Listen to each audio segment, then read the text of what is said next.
Hi, hello friends. Welcome back to our channel. നമ്മൾ ഇന്ന് വീഡിയോയിലൂടെ നോക്കാനായിട്ട് പോകുന്നത് നിങ്ങളുടെ പേഴ്സന്റെ കറന്റ് ഫീലിംഗ്സ് എന്താണ് എന്നുള്ളൊരു കാര്യമാണ്. എന്താണ് നിങ്ങളുടെ പേഴ്സൺ ഈ റിലേഷൻഷിപ്പിനെ കുറിച്ചും നിങ്ങളെ കുറിച്ചും ചിന്തിച്ചുകൊണ്ടിരിക്കുന്നത് ആ ഒരു കാര്യമാണ് ഈ വീഡിയോയിലൂടെ നമ്മൾ നോക്കാനായിട്ട് പോകുന്നത്. അപ്പോൾ വീഡിയോയിലേക്ക് പോകുന്നതിന് മുമ്പായിട്ട് ആദ്യമായിട്ടാണ് ഈ ഒരു ചാനൽ കാണുന്നത് ദയവായി സബ്സ്ക്രൈബ് ചെയ്തതിനു ശേഷം തുടർന്ന് വീഡിയോ കാണാനായിട്ട് ശ്രമിക്കുക. അതുപോലെ തന്നെ വീഡിയോ ഇഷ്ടമാവുകയാണെങ്കിൽ തീർച്ചയായിട്ടും ലൈക്ക് ചെയ്യുക. ഇതൊരു ജനറൽ റീഡിംഗ് ആണ്, ടൈംലെസ് ആണ്, ജെൻഡർലെസ് ആണ്. എപ്പോഴാണോ നിങ്ങൾ ഈ ഒരു വീഡിയോ കാണുന്നത് ആ ഒരു സമയം മുതൽ നിങ്ങൾക്കത് റെസിനേറ്റ് ആയി തുടങ്ങുന്നതായിരിക്കും. ഇതിൽ വരുന്ന ക്ലൂസ്, സിറ്റുവേഷൻസ്, എനർജീസ് ഇതെല്ലാം നിങ്ങളുമായിട്ട് റെസിനേറ്റ് ചെയ്യുന്നുണ്ടെങ്കിൽ ഇതൊരു ഗൈഡൻസ് മെസ്സേജ് മാത്രമായിട്ട് എടുക്കുക. ഇനി റെസിനേറ്റ് ചെയ്യുന്നില്ല എങ്കിൽ വിട്ടേക്കുക. ഫോഴ്സ്ഫുള്ളി ആരും റെസിനേറ്റ് ചെയ്യാനായിട്ട് നിൽക്കരുത്. പോസിറ്റീവായിട്ട് തിങ്ക് ചെയ്യുക. നല്ലൊരു റീഡിങ് കിട്ടാനായിട്ട് പ്രാർത്ഥിക്കുക. ഓക്കെ, നമ്മളിവിടെ നോക്കുന്നത് current feelings of your person എന്ന് പറയുന്നൊരു ടോപ്പിക്കാണ്. Current feelings of your person. ഈ ഒരു സമയത്ത് നിങ്ങളുടെ പേഴ്സന്റെ കറന്റ് ഫീലിംഗ്സ് എന്താണ് നിങ്ങളുടെ പേഴ്സന്റെ കറന്റ് ഫീലിംഗ്സ് എന്നുള്ളതാണ് നമ്മളിവിടെ നോക്കുന്നത്. Current feelings of your person. അപ്പോൾ നിങ്ങളുടെ പേഴ്സന്റെ കറന്റ് ഫീലിംഗ്സ് ആണ് നമ്മളിപ്പോൾ നോക്കിക്കൊണ്ടിരിക്കുന്നത്. Okay, current feelings of your person. Okay, നമുക്കൊരു ഫസ്റ്റ് കാർഡ് കിട്ടിയിട്ടുണ്ട്. ഓക്കെ, നിങ്ങളുടെ പേഴ്സന്റെ കറന്റ് ഫീലിംഗ്സ് എന്താണ് എന്നുള്ളൊരു കാര്യമാണ് നമ്മളിവിടെ നോക്കിക്കൊണ്ടിരിക്കുന്നത്. Current feelings of your person. ഈ ഒരു സമയത്ത് നിങ്ങളുടെ പേഴ്സൺ എന്താണ് നിങ്ങളെക്കുറിച്ച് ചിന്തിച്ചുകൊണ്ടിരിക്കുന്നത്, ഒരു കറന്റ് ഫീലിംഗ്സ് എന്താണ്, ഇപ്പോഴത്തെ അവരുടെ ഒരു തോട്ട്സ്, ചിന്തകൾ എന്താണ് എന്നുള്ളതാണ് നമ്മൾ നോക്കുന്നത്. ഓക്കെ, മാസ്റ്റർ കാർഡ് നമുക്കിവിടെ കിട്ടിയിരിക്കുന്നത് നൈറ്റ് ഓഫ് സോൾസ് റിവേഴ്സ് ആണ് നമുക്കിവിടെ മാസ്റ്റർ കാർഡായിട്ട് കിട്ടിയിട്ടുള്ളത്. അപ്പോൾ ഇതാണ് നിങ്ങൾക്ക് കിട്ടിയിരിക്കുന്ന ഒരു സ്പ്രെഡ് എന്ന് പറയുന്നത്. അപ്പോൾ നമ്മളിവിടെ നോക്കുമ്പോൾ ഇപ്പോൾ ഈ ഒരു ഏത് ഏജ് ഗ്രൂപ്പിൽ ആണെങ്കിൽ ഏത് ഏജ് ഗ്രൂപ്പിൽ പെട്ട ഒരു പേഴ്സൺ ആണ് നിങ്ങളുടെ പേഴ്സൺ എങ്കിലും, അതായത് ഇപ്പോൾ എത്ര ഏജ് ആണ് നിങ്ങളുടെ പേഴ്സൺ എങ്കിലും അവരൊരു ചൈൽഡിഷ് ആയിട്ടുള്ള ബിഹേവിയർ ഉള്ള ഒരു വ്യക്തിയാണ് എന്നുള്ള രീതിയിലുള്ള ഒരു എനർജിയാണ് നമുക്കിവിടെ കിട്ടുന്നത്. ലൈഫിൽ പല സിറ്റുവേഷൻസ് വരുമ്പോഴും അവരിങ്ങനെ വാശി പിടിക്കുന്ന തരത്തിലുള്ള ഒരു എനർജീസ് ആണ് നമുക്ക് കിട്ടുന്നത്. വാശി പിടിക്കുന്ന രീതിയിലുള്ള ഒരു ബിഹേവിയർ ആയിരിക്കും, ഒരു ക്യാരക്ടർ ആയിരിക്കും അവർക്ക്. വിട്ടുവീഴ്ചകൾ ചെയ്യാനായിട്ട് ഒട്ടും തയ്യാറല്ലാത്ത ഒരു വ്യക്തി, കൊച്ചുകുട്ടികൾ വാശി പിടിക്കുന്ന പോലെ ദുർവാശി പിടിക്കുന്ന തരത്തിലുള്ള ഒരു എനർജിയാണ് നമുക്കിവിടെ കിട്ടുന്നത്. പ്രത്യക്ഷത്തിൽ ഈ ഒരു നിങ്ങളുടെ പേഴ്സൺ എന്ന് പറഞ്ഞാൽ നല്ല ധൈര്യമുള്ള ഒരു വ്യക്തിയായിട്ടൊക്കെ നമുക്ക് തോന്നും. പക്ഷെ എങ്കിലും ഒരു സ്ട്രോങ് ആണ്, ബോൾഡ് ആണ് എന്നൊക്കെ രീതിയിലൊക്കെ നിൽക്കും ആ ഒരു പേഴ്സൺ. പക്ഷെ സത്യം പറഞ്ഞാൽ അതൊരു ആക്ടിങ് മാത്രമാണ്. റിയൽ ആയിട്ട് ഒരു സിറ്റുവേഷൻ വന്നു കഴിഞ്ഞാൽ അത് ഫേസ് ചെയ്യേണ്ടി വന്നു കഴിഞ്ഞാൽ അവർക്ക് ശരിക്കും പേടിയാണ്. മനസ്സിനകത്ത് പല കാര്യങ്ങളും ഇങ്ങനെ അടക്കി വെച്ചിരിക്കുകയാണ്. പുറത്ത് വേറൊരാളായിട്ട് കാണിക്കുന്നു, നല്ല ധൈര്യമുള്ള ഒരു വ്യക്തിയെ പോലെ കാണിക്കുന്നു. മനസ്സിനകത്ത് ഒട്ടും ധൈര്യമില്ലാത്ത രീതിയിലുള്ള ഒരു പേഴ്സൺ ആണ്. അതുപോലെ തന്നെ എല്ലാവരുടെയും ഒരു സപ്പോർട്ടൊക്കെ ഈ പേഴ്സണ് വേണം. ഒറ്റയ്ക്കൊരു തീരുമാനം എടുക്കാനായിട്ട് കഴിയാത്ത ഒരു വ്യക്തിയാണ്. ഫ്രണ്ട്സ്, ഫാമിലി മെമ്പേഴ്സ് ഒക്കെ ഇവരുടെ ഒരു ക്യാരക്ടർ ഇവർക്ക് എല്ലാവർക്കും തന്നെ അറിയാമായിരിക്കാം. അത്തരത്തിലുള്ള എനർജി കിട്ടുന്നുണ്ട്. ഓക്കെ, ശരിക്കും പറഞ്ഞാൽ ഒരു ഡയലോഗ് മാത്രമേ ഉള്ളൂ എന്നുള്ള രീതിയിലുള്ള ഒരു പേഴ്സന്റെ ഒരു ക്യാരക്ടറാണ് നമുക്കിവിടെ കിട്ടുന്നത്. മൊത്തത്തിലുള്ള ഒരു എനർജി ഈ ഒരു തരത്തിലാണ് ഉള്ളത്. ഓക്കെ, നിങ്ങളുടെ പേഴ്സണെ സംബന്ധിച്ചിടത്തോളം ഈ ഒരു റിലേഷൻഷിപ്പ് പല പല പ്രശ്നങ്ങൾ വന്നിട്ട് അവസാനിച്ചു കഴിഞ്ഞു. ഇനി ഈ ഒരു റിലേഷൻഷിപ്പിന് ഒരു ഫ്യൂച്ചർ ഇല്ല എന്നാണ് നിങ്ങളുടെ പേഴ്സൺ വിചാരിക്കുന്നത്. ഇനി ഇതിനൊരു റീസ്റ്റാർട്ടും ഒരിക്കലും ഉണ്ടാവില്ല എന്ന് അവർ വിചാരിക്കുന്നു. ഡെഡ് ആയിരിക്കുന്ന അവസ്ഥയിലാണ് ഇപ്പോൾ ഈ റിലേഷൻഷിപ്പ് ഉള്ളത് എന്നാണ് അവർ വിചാരിക്കുന്നത്. പക്ഷെ അതിന് ഒരു അവരുടെ മൈൻഡിൽ അതിനൊരു റീബർത്ത് വേണം, ഈ റിലേഷൻഷിപ്പിന് ഒരു റീബർത്ത് വേണമെന്നും ഇവർ ചിന്തിക്കുന്നതായിട്ടൊരു എനർജി നമുക്ക് കിട്ടുന്നുണ്ട്. ഓക്കെ, ഇനി ഒരു ഗ്രോത്തും ഇതിനുണ്ടാവില്ല, ആ ഒരു അവസ്ഥയിലേക്കാണ് ഇതിനെക്കുറിച്ച് അവർ ചിന്തിക്കുന്നത്. പക്ഷെ ഒരു ബെസ്റ്റ് വേയിലൂടെ ഇതിനൊരു റീബർത്ത് ഉണ്ടായാൽ അവർക്ക് ഒത്തിരി സന്തോഷമാണ്. ആ ഒരു രീതിയിലുള്ള ഒരു എനർജിയാണ് നമുക്ക് കിട്ടുന്നത്. ടോട്ടലി എൻഡായി നിൽക്കുന്നു. മേ ബി നിങ്ങളായിട്ടും എൻഡാതിരിക്കുന്നതാകാം, അല്ലെങ്കിൽ അവർ വേണമെങ്കിൽ ഇങ്ങോട്ട് വരട്ടെ എന്ന രീതിയിൽ രണ്ടുപേരും ഇങ്ങനെ ഈഗോയായിട്ട് പിരിഞ്ഞിരിക്കുന്നതുമാകാം. എങ്ങനെയാണെങ്കിലും നിങ്ങളെക്കുറിച്ച് അറിയാനായിട്ട് അവർ ശ്രമിക്കുന്നതായിട്ട് നമുക്ക് എനർജി കിട്ടുന്നുണ്ട്. അതുപോലെ തന്നെ അവർ നിങ്ങളെ വാച്ച് ചെയ്യുന്നുണ്ട്. നിങ്ങളൊരു കോമൺ ഫ്രണ്ട്സോ സോഷ്യൽ മീഡിയ വഴിയൊക്കെ നിങ്ങളെ സ്പൈ ചെയ്യുന്നതായിട്ട് കാണുന്നുണ്ട്. ഇപ്പൊ നിങ്ങൾ എന്താണ് ചെയ്യുന്നതെന്ന് അറിയാനായിട്ട് അവർക്ക് അതിയായ ഒരു ആഗ്രഹമുണ്ട് എന്ന് കാണുന്നുണ്ട്. അവർ ജോബിലാണെങ്കിലും ഒരു കണ്ണ് നിങ്ങൾക്ക് വേണ്ടി ഇങ്ങനെ മാറ്റി വെച്ചിരിക്കുകയാണ്. അല്ല, എന്ത് ബിസി ആണെങ്കിലും അവരൊരു കണ്ണ് നിങ്ങൾക്ക് വേണ്ടി ഇങ്ങനെ മാറ്റി വെച്ചിരിക്കുന്ന ഒരു എനർജി കിട്ടുന്നുണ്ട്.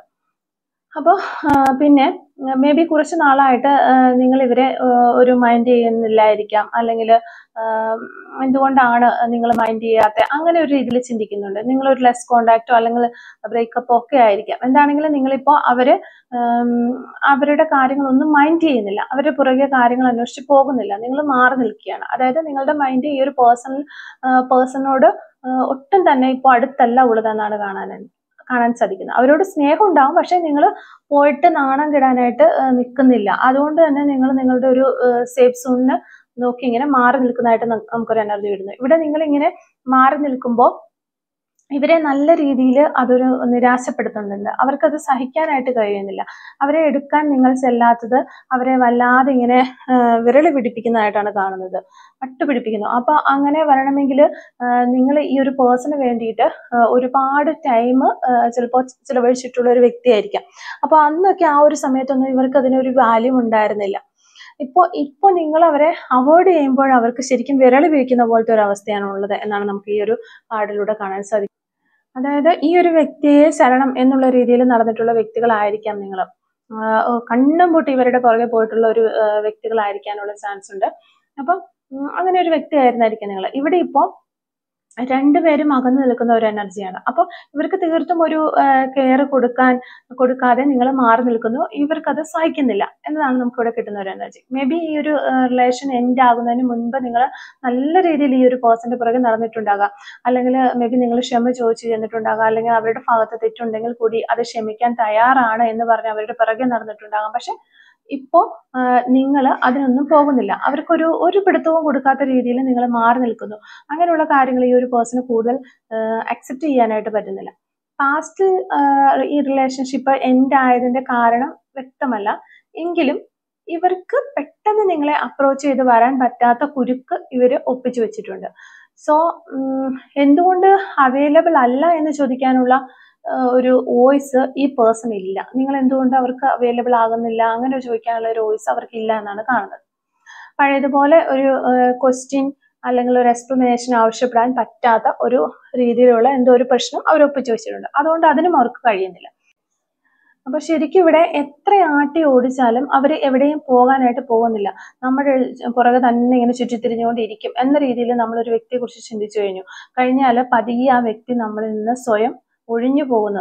ആ ഒരു രീതിയിലേക്ക് പോകും. പല വ്യക്തികൾക്കും അത് സഹിക്കാനായിട്ട് സാധിക്കില്ല, നിങ്ങൾ ഇങ്ങനെ ആട്ടി ഓടിക്കുന്നത്. അതായത് ഇവര് ഇങ്ങനെ പുറകെ നടക്കുമ്പോൾ അവർക്കൊരു വിലയുമില്ലാത്തതുപോലെ ഉള്ള രീതിയിൽ നിങ്ങൾ പെരുമാറുമ്പോൾ അവർക്കും തോന്നും ഇത് ഓക്കെ, ഞാൻ ഇനി പോയേക്കാം എന്ന രീതിയിൽ നമുക്കൊരു ഏകാന്തത അനുഭവപ്പെടും. അപ്പൊ അത് വളരെയധികം നമുക്ക് മിസ് ചെയ്യാനായിട്ട് ഇവിടെയും അത്തരത്തിലുള്ള എനർജി തന്നെയാണ് നമുക്ക് കാണാനായിട്ട് സാധിക്കുന്നത്. നിങ്ങളുടെ പേഴ്സണൽ ഒരു ഓവർ കോൺഫിഡൻസ് ഉണ്ടായിരുന്നു. എത്ര ആട്ടി ഓടിച്ചാലും നിങ്ങൾ പോകില്ല, നിങ്ങൾ അവരെ വിട്ടു പോകില്ല എന്നൊരു ഓവർ കോൺഫിഡൻസ് ഈ വ്യക്തിക്ക് ഉണ്ടായിരുന്നു. അതിപ്പോ അവർ വെള്ളത്തിൽ വരച്ച വര പോലെയായി. കാരണം നിങ്ങൾ നിങ്ങളുടെ കാര്യം നോക്കി പോയി. അതാണ് ഇപ്പൊ അവരെ വളരെ ബുദ്ധിമുട്ടിക്കുന്നത്. അതുപോലെ തന്നെ നിങ്ങൾ മറ്റാരുടെയെങ്കിലും സ്വന്തമായെന്നോ അല്ലെങ്കിൽ ആരെങ്കിലും നിങ്ങളുടെ ലൈഫിലേക്ക് വന്നോ എന്നുള്ളതെല്ലാം ഇവർക്ക് അംഗീകരിക്കാൻ പറ്റുന്നില്ല, അല്ലെങ്കിൽ അവർക്ക് സഹിക്കാനായിട്ട് പറ്റാത്ത കാര്യമാണ്. ഒരു ചൈൽഡിഷ് ബിഹേവിയർ ഒരു സാധനം അവരുടെ ഉള്ളിൽ കിടക്കുന്നത് കൊണ്ട് തന്നെ മറ്റുള്ളവർക്ക് ഇത് വിട്ടുകൊടുക്കാനായിട്ട് അവർക്ക് കഴിയില്ല അത്തരത്തില്. അപ്പൊ നിങ്ങളെ നഷ്ടപ്പെടുത്തി കളയാൻ അവർ ആഗ്രഹിക്കുന്നുമില്ല. ആ ഒരു എനർജി ഇവിടെ കാണുന്നുണ്ട്. നിങ്ങൾ അവരെ ഉപേക്ഷിച്ച് പോകില്ല എന്നുള്ളൊരു ഓവർ കോൺഫിഡൻസ് ആണ് ഇപ്പൊ അവർക്ക് നഷ്ടപ്പെട്ടിരിക്കുന്നത്. മറ്റ് റിലേഷൻ വന്നിട്ടുണ്ടോ നിങ്ങൾക്ക് എന്ന് ഒരു ഡൗട്ട് കൂടി ഈ ഒരു പേഴ്സൺ ഉണ്ട്. അപ്പൊ ഈ റിലേഷൻഷിപ്പിന് വേണ്ടി ഒത്തിരി സമയം ചിലവഴിച്ച വ്യക്തിയാണ് നിങ്ങൾ. ഒരു ഘട്ടം കഴിഞ്ഞപ്പോൾ നിങ്ങളുടെ വഴിക്ക് പോയി. അതായത് ഇവരെ ഓർക്കുന്നില്ല എന്നല്ല, നിങ്ങൾ ഇവരെ സ്നേഹിക്കുന്നുണ്ട്, മനസ്സിൽ അവരോട് സ്നേഹവുമുണ്ട്. അപ്പൊ ഇവരുടെ മുന്നിൽ പ്രത്യക്ഷത്തിൽ ഇതൊന്നും നിങ്ങൾ കാണിക്കുന്നില്ല. അപ്പൊ നിങ്ങളിങ്ങനെ മാറിപ്പോകുമ്പോൾ ഇവര് നിങ്ങളിലേക്ക് കൂടുതലായിട്ട് അടുക്കാനായിട്ട് ശ്രമിക്കുകയാണ്. പാസ്റ്റിൽ നേരെ ഓപ്പോസിറ്റ് ആയിരുന്നു. നിങ്ങൾ അവരിലേക്ക് അടുക്കാൻ ചെയ്യുമ്പോൾ അവർ മാറി പോയിക്കൊണ്ടിരിക്കുകയായിരുന്നു ഉണ്ടായിരുന്നു. ഓക്കെ, അപ്പൊ നിങ്ങളുടെ ഒരു കോളോ മെസ്സേജോ ഒക്കെ ഈ ഒരു സമയത്ത് അവർ നോക്കിയിരിക്കുകയാണ്. അതുപോലെ തന്നെ പാസ്റ്റിൽ നിങ്ങളാണ് അവരുടെ ഒരു കോളും മെസ്സേജും ഒക്കെ നോക്കിയിരുന്നുകൊണ്ടിരുന്നത്. അപ്പോൾ ഒരുപാട് ഡിഫറൻസ് ഉള്ള വ്യക്തികളാണ് നിങ്ങൾ തമ്മിൽ. പല കാര്യങ്ങളിലും ഡിഫറൻസ് ഉള്ള വ്യക്തികളാണെന്ന് കാണുന്നുണ്ട്. പാസ്റ്റിൽ വഴക്കുകളൊക്കെ വരുമ്പോൾ നിങ്ങളായിരിക്കും അങ്ങോട്ട് ചെന്നിട്ട് ക്ഷമയൊക്കെ പറഞ്ഞ് അതൊരു കോംപ്രമൈസിലേക്കൊക്കെ കൊണ്ടുവന്നുകൊണ്ടിരുന്ന ഒരു വ്യക്തി നിങ്ങളായിരിക്കാമെന്ന് വിചാരിക്കുന്നു. പക്ഷെ ഇപ്പോൾ നിങ്ങൾ അതിനൊന്നും നിൽക്കുന്നില്ല എന്നതുപോലെ ഒരു എനർജി ഇവിടെ കിട്ടുന്നുണ്ട്. അപ്പോൾ നിങ്ങളെ എങ്ങനെ അവരിലേക്ക് എത്തിക്കാം എന്നുള്ളതാണ് ഇപ്പോൾ ഈ ഒരു വ്യക്തി ചിന്തിച്ചുകൊണ്ടിരിക്കുന്ന മെയിൻ ആയിട്ടുള്ള ഇവരുടെ തോട്ട്സ് എന്ന് പറയുന്നത്. അവർക്ക് നിങ്ങളിലേക്ക് വരാനായിട്ട് വളരെയധികം ഒരു ഈഗോയുണ്ട്. അവരുടെ ഒരു ഈഗോ കാരണം അവർക്ക് നിങ്ങളിലേക്ക് വരാനായിട്ട് സാധിക്കുന്നില്ല. അപ്പോൾ ഒരു ശക്തമായ റീകൺസിലേഷൻ അവർ ആഗ്രഹിക്കുന്നുമുണ്ട്. പക്ഷെ നിങ്ങൾ പഴയതുപോലെ എന്തുകൊണ്ട് അങ്ങോട്ട് ചെല്ലുന്നില്ല എന്നൊക്കെ ഈ ഒരു വ്യക്തി ചിന്തിക്കുന്നുണ്ട്. അത് അപ്പോൾ നിങ്ങൾക്ക് വേറൊരു റിലേഷനിലേക്ക് നിങ്ങൾ പോയിട്ടുണ്ടോ, അതുകൊണ്ടായിരിക്കും എന്നെ മൈൻഡ് അടിക്കാത്ത, അങ്ങനെയൊക്കെ ഇവർ ചിന്തിക്കുന്നുണ്ട്. അപ്പോൾ ഈ ഒരു പേഴ്സണ് പൊസസീവ്നെസ് ഉണ്ട് എന്ന് നിങ്ങൾക്കും അറിയാം. സോ എനിക്ക് നിങ്ങളെ ആവശ്യമില്ല എന്ന് ഇവരെ അറിയിക്കാനായിട്ട് ചിലപ്പോൾ നിങ്ങൾ പർപ്പസ്ഫുള്ളി ചിലപ്പോൾ ശ്രമിക്കുന്നുണ്ടാകാം. അതായത് ചിലപ്പോൾ സ്റ്റാറ്റസും ഫോട്ടോസും ഒക്കെ വെച്ചിട്ട് വളരെ ഹാപ്പിയാണ് എന്ന രീതിയിലൊക്കെ അവർ ഇങ്ങനെ കാണിക്കുമ്പോൾ അവർ അസ്വസ്ഥരാകുമെന്ന് നിങ്ങൾക്കും അറിയാമായിരിക്കും. അതായിരിക്കും നിങ്ങൾ ഇങ്ങനെയൊക്കെ പെരുമാറുന്നതെന്ന് തോന്നുന്നു. അപ്പോൾ ഈ ഒരു വ്യക്തിയുടെ മെയിൻ ചിന്തകൾ എന്ന് പറഞ്ഞാൽ നിങ്ങളെ തിരികെ ഈ ഒരു റിലേഷൻഷിപ്പിലേക്ക് കൊണ്ടുവരിക എന്നുള്ളത് തന്നെ, ആ ഒരു കാര്യത്തെക്കുറിച്ചുള്ള പ്ലാനിങ്ങുകളെ കുറിച്ചൊക്കെയാണ് ഇവർ ചിന്തിച്ചുകൊണ്ടിരിക്കുന്നത്. വളരെ ഇങ്ങനെ ഓവർ തിങ്കിങ് ചെയ്തുകൊണ്ടിരിക്കുകയാണ് ഈ ഒരു പേഴ്സൺ.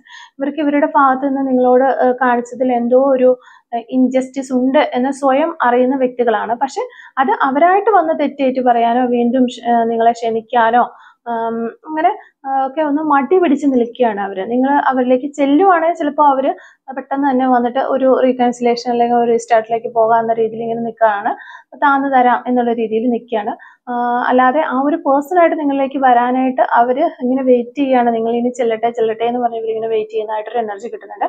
ഇവർ കുറച്ച് നാളായിട്ട് ഇങ്ങനെ വെയിറ്റ് ചെയ്തുകൊണ്ടേ ഇരിക്കുകയാണ്. ഇനിയും കുറച്ച് നാളും കൂടി ഇവർ വെയിറ്റ് ചെയ്യും.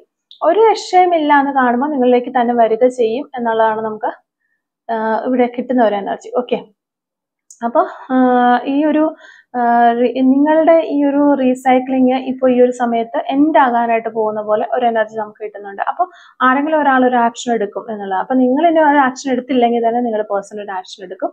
കാരണം അവർക്കിനി അതിനുള്ള ഒരു സമയമാണ് ഇനി വന്നുകൊണ്ടിരിക്കുന്നത്. ഓക്കെ, അപ്പോൾ ഒരു ന്യൂ ബിഗിനിങ് അല്ലെങ്കിൽ ഒരു ന്യൂ ഓപ്പർച്യൂണിറ്റി ഇവിടെ നമുക്ക് കാണാൻ സാധിക്കുന്നുണ്ട്. അതുപോലെ തന്നെ ഫുൾ കാർഡും ഒരു ന്യൂ ബിഗിനിങ് തന്നെയാണ് പറയുന്നത്. അപ്പോൾ ഒരു ഓപ്പർച്യൂണിറ്റീസ് ആണ് നിങ്ങളുടെ മുന്നിലേക്ക് ഇനി വന്നുകൊണ്ടിരിക്കുന്നത്. അപ്പോൾ ആ ഓപ്പർച്യൂണിറ്റീസ്, ഈ കാർഡ് ഒരു ഓപ്പർച്യൂണിറ്റിയാണ്. അപ്പോൾ ഈ 3 കാർഡുകളും വളരെ പോസിറ്റീവായ കാർഡുകളാണ് ലാസ്റ്റ് വന്നിരിക്കുന്നത്. അപ്പോൾ ഒരു ഓപ്പർച്യൂണിറ്റി അവസരം നിങ്ങളുടെ മുന്നിൽ വരുമ്പോൾ അത് പരമാവധി പ്രയോജനപ്പെടുത്താനായിട്ട് ശ്രമിക്കുക. ഓക്കെ, അതിപ്പോൾ റീസ്റ്റാർട്ട് ആയാലും വേണ്ടില്ല, ഇനി റീകൺസിലേഷൻ ആയാലും വേണ്ടില്ല, ഇനിയിപ്പോൾ വേണ്ടാന്ന് വെക്കലാണെങ്കിലും ശരി, അത് പ്രയോജനപ്പെടുത്താൻ നിങ്ങളുടെ മനസ്സിന് തോന്നുന്ന രീതിയിലുള്ള ഡിസിഷൻസ് എടുത്തുകൊണ്ട് അത് പ്രയോജനപ്പെടുത്താനായിട്ട് ശ്രമിക്കുക. ഓക്കെ, ഇവിടെ ഒരു ന്യൂ ബിഗിനിങ് തന്നെയാണ് നമുക്ക് കാണാനായിട്ട് സാധിക്കുന്നത്. ഓക്കെ, അപ്പോൾ ഇതാണ് ഇന്നത്തെ ഒരു റീഡിങ്. നമുക്ക് ഈ ഒരു റീഡിങ്ങുമായിട്ട് റിലേറ്റ് ചെയ്ത് വരുന്ന കുറച്ച് ക്ലൂസ് ഒന്ന് എടുത്ത് നോക്കാം. Clues related to this reading. Okay, white colour tattoo art ചെയ്തിട്ടുള്ള വ്യക്തികളാകാനുള്ള ചാൻസ് ഉണ്ട്. സെൽഫ് എംപ്ലോയി ആയിരിക്കാം നിങ്ങളോ അല്ലെങ്കിൽ നിങ്ങളുടെ പേഴ്സണോ എന്ന് വിചാരിക്കുന്നു.